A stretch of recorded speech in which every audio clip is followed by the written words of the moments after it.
अगर विश्व में एक आदमी को भी संभाल दिया तो इससे बड़ा पुण्य नहीं होता।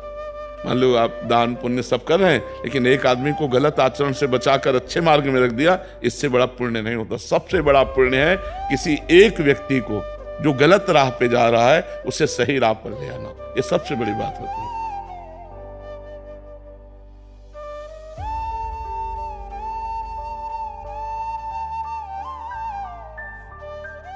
अस्पताल का है कि बड़े अच्छे लोगों से गलती हो जाती है और वो चाहते हैं कि एक बार क्षमा मिल जाए, तो हमें लगता है ऐसे भी क्षमा करना चाहिए। अब कुछ लोग होते हैं जो दोषों को अपना व्यापार बना लेते हैं, दोष करना क्षमा मांगना, दोष करना क्षमा मांगना, वो तो बात अलग है। लेकिन कई बार ऐसे निर्दोष लोग भी होते हैं जिनसे दोष बन जाते हैं, पक्का दिखाई दे रहा कि दोष दर्शन है, पर उनको अगर क्षमा कर दिया जाए तो निर्दोष हो जाएंगे।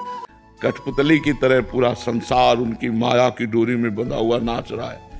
अगर इससे नाचने से बचना है तो मामे वे प्रपद्यन्ते माया में ताम तरन्ति ते, भगवान की शरण में हो जाए, भगवान का नाम जप करे तो माया मुक्त हो जाए। पक्की बात समझो। इसलिए खूब नाम जप करो, भगवान का आश्रय ले लो। न शाबाश कहेगा न गाली देगा।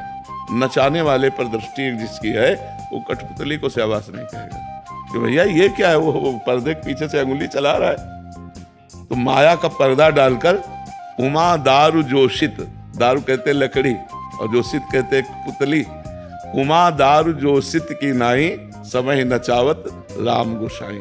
मूल में कौन आया? परमात्मा रूपी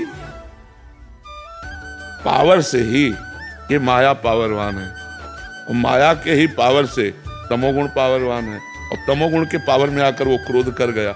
अब क्रोध की क्रिया हम देखकर उसे गंदा कह सकते हैं, लेकिन जब हम कारणों पे पहुंचेंगे तो लगेगा इसका कारण भी परमात्मा ही है। आप साक्षात भगवान मानने लगोगे सत्संग करने वाले को, क्योंकि आपके हृदय में जब चलोगे वो आनंद आएगा तो लगेगा उनकी कृपा से आनंद आ रहा है, क्योंकि उन्हीं के वचनों से चले। आप वचन नहीं मानोगे और पीछे पड़ोगे तो बहुत तरह के भय आ जाएंगे। इसलिए हम कहते हैं ये पांच भौतिक ढांचा है, इससे प्यार ना करो, क्योंकि ये बहुत नाशवान है। भजन करो, आज्ञा का पालन करो, इसी से सब ठीक हो जाएगा।